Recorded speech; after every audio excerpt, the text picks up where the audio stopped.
Good morning. It's Sunday, January 17th, and the madness continues. And I'm not going to talk about the riot themselves. I just want to talk about one individual, Jacob Chansley, the QAnon shaman, man who was dressed with the buffalo horns and the furry hat and no shirt, just tattoos all over his body. And he was one of the leaders of the riot, or the demonstration, or the peaceful demonstration that started out that way and ended up differently. And he was in the Capitol building carrying a spear. And of course, they had pictures of him all over the place. So it didn't take long for the authorities to capture him. And now he hasn't eaten in a couple of days, I guess it is. And his mother is on the air saying, he needs to eat, but he needs to eat organic food. If he doesn't get his organic food, he'll get sick. Well, maybe he should have thought about that before he went raging into the Capitol. What's even crazier is the fact that this man, the shaman, is now appealing to President Trump to pardon him. Well, shaman is on thin ice. Trump is not working at all right now. He's considering what to do and how to leave the presidency. The shaman should understand by now that Trump doesn't think about a lot of people. And the shaman really hasn't been in his inner circle like Roger Stone. So I don't know why he thinks Trump will pardon him. And anyhow, Trump is very busy preparing a military parade for his exit from the White House. The parade will probably take place at 7 in the morning or 8 in the morning for the grand send-off so he can ride in Air Force One more time down to Mar-a-Lago. And there are problems down in Mar-a-Lago that await him. The community is not happy to have him back there. And meanwhile, there's a rule at the club that no member can spend more than 3 weeks living at that club. And they're not consecutive weeks. You can spend 3 weeks during a 52-week period. So I don't know what's going to happen when Trump gets down there.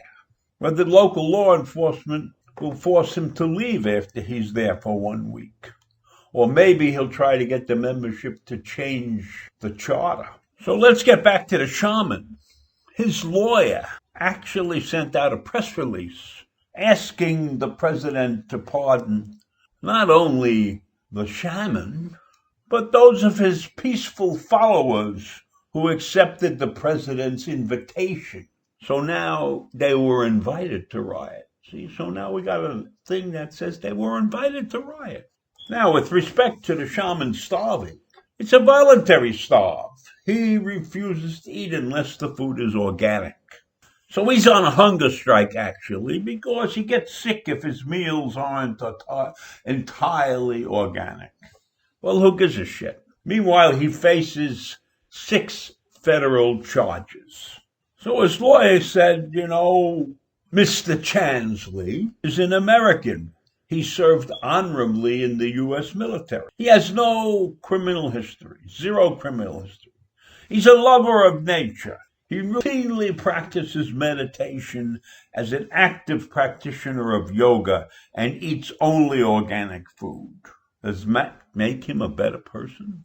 Does that make him not the guy that ran through the Capitol with a spear and an American flag? No, that doesn't make him innocent. That doesn't make him a nice guy. And yes, it's true, for the first time in his life, he probably felt loved. For the first time in his life, his voice was being heard by the president. You think the president practices QAnon? Well, he just plays up to them because they vote. They vote for him.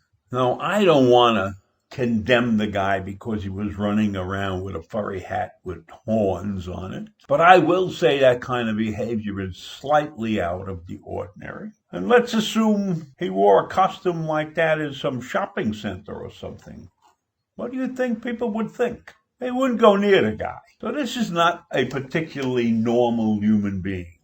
His attorney also said he didn't attempt to hide himself. Well, of course he didn't attempt to hide himself. He wanted everybody to see him. If you didn't want the attention, you wouldn't be there in horns and a furry hat, carrying a spear and with a flag on it and tattoos all over your body.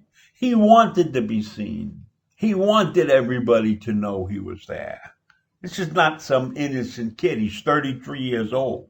His attorney claims he was unarmed. Well, I would consider a spear being armed. Yes, it had an American flag on it, but it also had a point. So I don't think that he was unarmed. And he was dressed in his long-held shaman beliefs. I'll tell you something. In most places, they wouldn't let anybody like that into the building. And yes, when they took him into custody, he didn't make a ruckus. That's true. But he did carry a megaphone so that he could be heard. And he was right up there in the front. He was definitely a leader of the charge. So maybe he didn't hit anybody with the spear or anything, but he did plenty of damage with his voice. And it's true, when he found out that the FBI was looking for him, he surrendered peacefully. Well, I think in his surrender and his force, his self-starvation, he's trying to make a name for himself and continue to be in the limelight. So the attorney went on and begged the president to pardon him, because his client believed the words of the president. His client believed that the invitations meant we could go in there and storm the Capitol. And because his client was peaceful and turned himself into the FBI, President Trump should pardon him. President Trump might even ask him where he could get those horns and that fluffy hat, because he's not going to have anything to do in a couple of days. And maybe he could become a respected member of QAnon, and then he could assume a different name. Instead of Donald J. Trump, it could be Shaman J.